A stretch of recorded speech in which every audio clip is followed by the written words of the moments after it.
warahmatullahi wabarakatuh. Alhamdulillahirabbil alamin.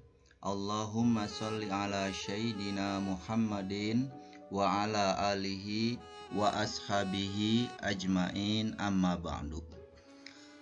Puji syukur kehadirat Allah, kita dapat kembali berjumpa di dalam pelajaran pendidikan agama Islam SMA SMK kelas 10.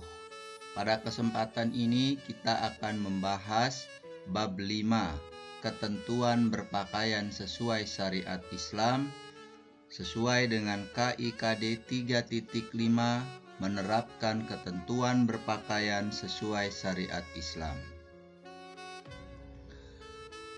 Pada pembahasan kita kali ini, kita akan membahas memahami ayat-ayat dan hadis Nabi Shallallahu Alaihi Wasallam tentang menutup aurat. Adapun materi pokoknya, yang pertama adalah Quran Surat Al-A'raf ayat 26 tentang macam-macam pakaian dan fungsinya.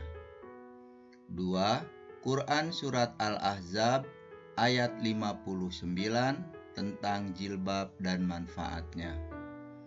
3. Quran Surat An-Nur ayat 31 tentang menjaga pandangan dan menutup aurat. 4. Hadis-hadis Nabi Shallallahu Alaihi Wasallam tentang aurat dan menjaga pandangan. 5. Batasan aurat yang boleh dilihat oleh mahramnya. Dan yang keenam, peringatan bagi yang tidak menutup aurat. Itulah bahasan kita kali ini. Kalau bisa kita sekarang, kenapa tunggu sampai ajal datang? Busana muslim. Sebelum kita melangkah kepada materi selanjutnya, ayo kita perhatikan apakah busana muslim itu. Busana muslim merupakan pakaian yang pantas, baik dan sopan dipakai oleh laki-laki atau perempuan sesuai dengan ketentuan syariat Islam yang menutupi aurat pemakainya, yaitu bagi laki-laki sekurang-kurangnya antara pusar sampai lutut. Sedangkan untuk perempuan, seluruh anggota tubuh kecuali muka dan telapak tangan. Karena taat kepada perintah Allah Subhanahu wa Ta'ala dan dalam rangka mencari keridhoannya.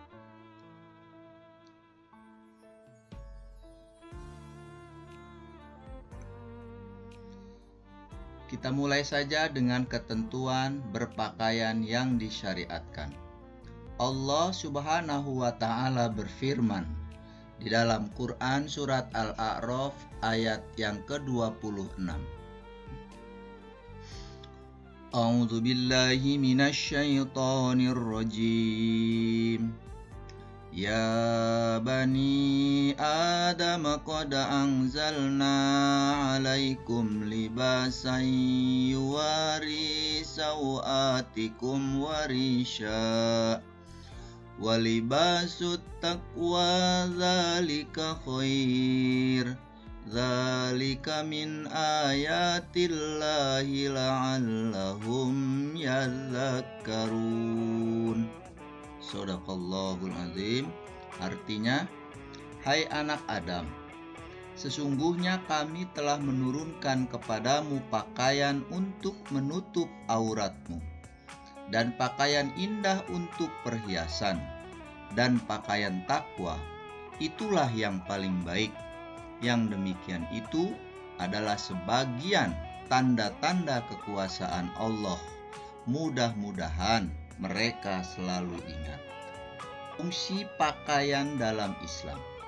Berdasarkan Quran Surat Al-A'raf ayat yang ke-26 di atas, dapat kita pahami bahwa pakaian berfungsi sebagai berikut. 1. Menutup aurat dan pelindung tubuh. 2. Sebagai perhiasan untuk memperindah tubuh atau menampilkan dan menutup keburukan. 3. Fungsi takwa dalam arti berpakaian sesuai syariat, semata-mata melaksanakan perintah Allah dengan ikhlas. 4. Sebagai penunjuk identitas dan sebagai cermin kepribadian seorang muslim atau muslimah umat Nabi Muhammad sallallahu alaihi wasallam.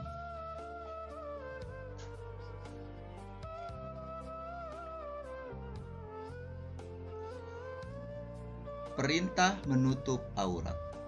Perintah menutup aurat sebagaimana firman Allah di dalam surat Al-Ahzab ayat 59.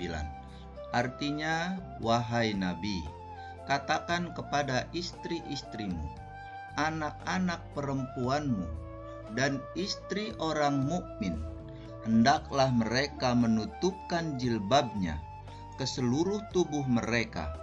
Yang demikian itu agar mereka lebih mudah untuk dikenali, sehingga mereka tidak diganggu. Dan Allah Subhanahu wa Ta'ala Maha Pengampun, Maha Penyayang. Dari ayat ini jelas sekali bahwa jati diri seorang muslimah adalah dengan berpakaian untuk beribadah, bukan sekedar memakai agar terlihat cantik, tetapi lebih dari itu dapat menunjukkan kerapihan, kebersihan, kepatutan, kesopanan, perilaku akhlak mulia, dan tidak mengundang kejahatan seksual, sehingga mereka tidak diganggu oleh orang-orang yang mempunyai hati yang sakit.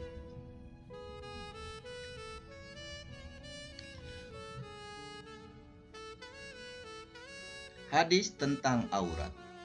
Rasulullah Shallallahu Alaihi Wasallam pernah menegur Asma binti Abu Bakar radhiyallahu anhuma ketika beliau datang ke rumah Nabi Shallallahu Alaihi Wasallam dengan mengenakan busana yang agak tipis.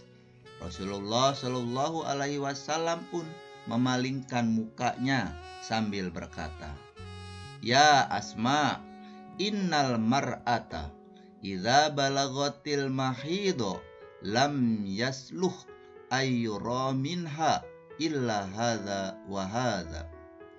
Wahai Asma, sesungguhnya wanita jika sudah balik maka tidak boleh nampak dari anggota badannya kecuali ini dan ini. Kemudian beliau Nabi Shallallahu Alaihi Wasallam mengisyaratkan ke muka dan telapak tangan. Itulah anggota tubuh yang boleh dilihat. Hadis riwayat Abu Daud dan Baihaqi, dan hadis ini disahihkan oleh Syekh Albani rahimahullah.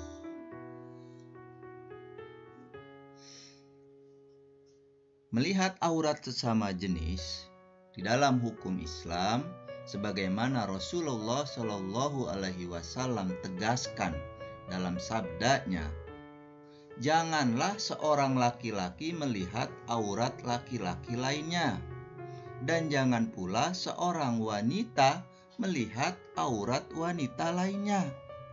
Seorang pria tidak boleh bersama pria lain dalam satu kain, dan tidak boleh pula seorang wanita bersama wanita lainnya dalam satu kain.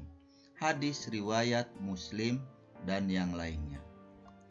Dari hadis ini kita dapat penjelasan bahwa Rasulullah Shallallahu Alaihi Wasallam melarang kita untuk melihat aurat sesama jenis dan menghindarkan diri dari perbuatan homo atau lesbi dengan cara misalnya satu kain untuk berduaan. Itu dilarang karena dapat mengakibatkan terjerumus kepada perbuatan fasik.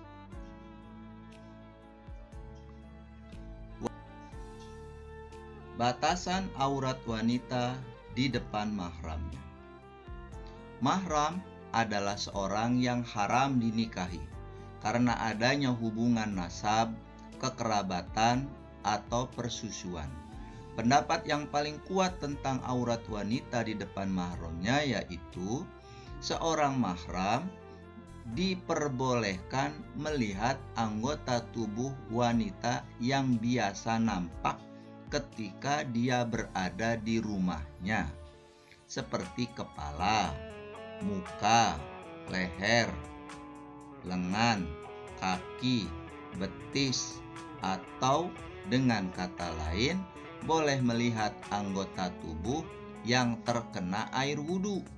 Sedangkan anggota tubuh selain dari yang terkena anggota wudhu, maka walaupun dia mahram tidak diperkenankan untuk melihatnya, karena itu merupakan suatu perhiasan hanya untuk diri dan pasangan suami istrinya kelak.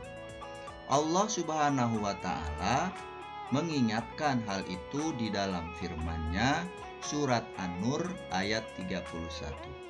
Artinya, dan janganlah menampakkan perhiasannya kecuali kepada suami mereka, atau ayah mereka, atau ayah suami mereka, atau putra-putra mereka, atau putra-putra suami mereka, atau saudara-saudara laki-laki mereka, atau putra-putra saudara laki-laki mereka, atau putra-putra saudara-saudara perempuan mereka, atau wanita-wanita lain. Al-Ayah, Quran surat An-Nur ayat 31.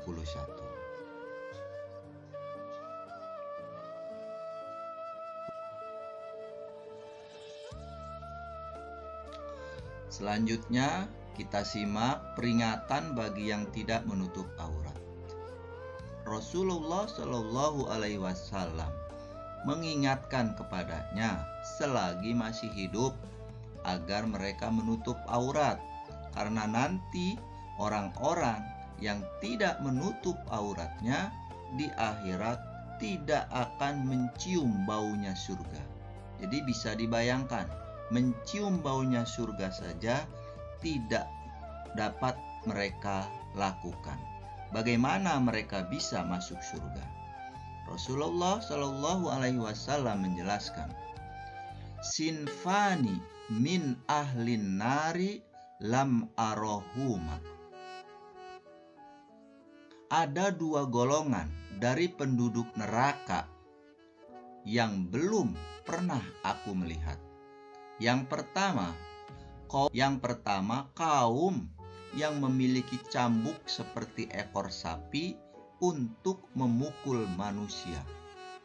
Jadi yang pertama adalah golongan para penegak hukum, para aparat keamanan, diberikan kekuasaan oleh penguasa untuk melakukan perbuatan di mana mereka melakukan semena-mena, bukan untuk menegakkan keadilan, malah mereka melakukan tindak kekerasan kepada para rakyatnya. Kemudian yang kedua, golongan dari para wanita yang berpakaian tapi telanjang, berpaling dari ketaatan dan mengajak lainnya untuk mengikuti mereka. Kepala mereka seperti punuk unta yang miring. Pada yang wanita yang kedua ini dijelaskan bahwa wanita tersebut berpakaian telanjang, berpakaian tapi seakan-akan tidak berpakaian karena terlalu tipis dan transparan, atau membentuk lekuk tubuh sehingga berpakaian tapi bentuk lekuk tubuhnya terlihat. Dan mereka berpaling dari ketaatan karena kesombongannya diperumpamakan seperti punuk unta yang berlagak jalan melenggang-lenggok. Kemudian dengan sombongnya mereka tidak menerima saran dan nasihat dari orang yang beriman untuk menutup auratnya. Maka kata Rasul, la yadkhulnal jannata wala yajidna rihaha wa inna rihaha la tujaddu min masyiratin kadza wa kadza. Maka wanita seperti itu tidak akan masuk surga dan tidak akan mencium baunya walaupun baunya tercium selama perjalanan sekian dan sekian. Jadi tidak dapat mencium baunya surga sebagaimana yang diriwayatkan oleh Abu Hurairah bahwa baunya surga sudah tercium dari jarak 500 tahun perjalanan.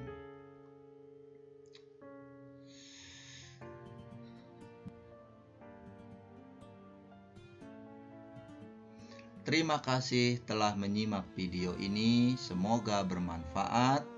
Mohon maaf atas segala kesalahan dan kekurangan. Jangan lupa like, subscribe, and share kanal YouTube Bapak Salahuddin. Jangan pernah ragu untuk berbuat baik, karena Allah melihat dan membalas kebaikan kita. Wabillahi taufik wal hidayah. Wassalamualaikum warahmatullahi wabarakatuh. Sallallahu ala Muhammad.